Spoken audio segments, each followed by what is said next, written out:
Hello and welcome to Tech News, where we bring you the latest updates from the world of technology. In today's episode, we will talk about Xiaomi's Redmi Note 13 series, which has just gone global with 5 different models. The Redmi Note 13 series is the successor to the popular Redmi Note 12 lineup, which sold over 200 million units worldwide. The new series consists of the base Redmi Note 13 and its 5 grams version, the Redmi Note 13 Pro and its 5 grams version, and the Redmi Note 13 Pro 5 grams. There is no 4 grams version of the latter. The Redmi Note 13 series offers some impressive features and specifications, such as a 108MP main camera with 2x 4x lossless zoom, and OIS stabilization on the Pro and Pro models, a 6.67-inch AMOLED display with 120Hz refresh rate, and 1 billion colors on all models, an IP68 water and dust resistance rating on the Pro and Pro models, a first for the Redmi Note series,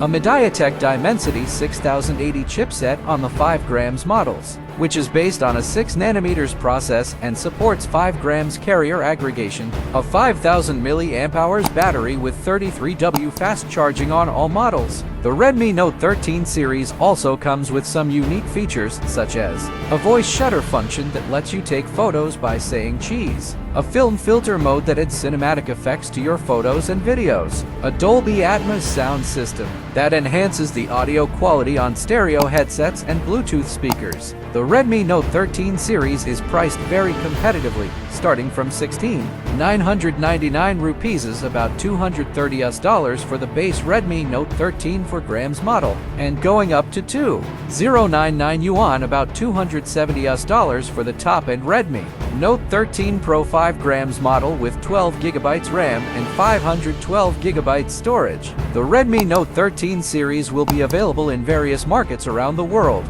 including India, China, Europe, and Latin America. You can check out the official website of Xiaomi for more details and availability. That's all for today's tech news. What do you think of the Redmi Note 13 series? Are you planning to buy one? Let us know in the comments below, and don't forget to like, share, and subscribe to our channel for more tech news and reviews. Thanks for watching and see you next time.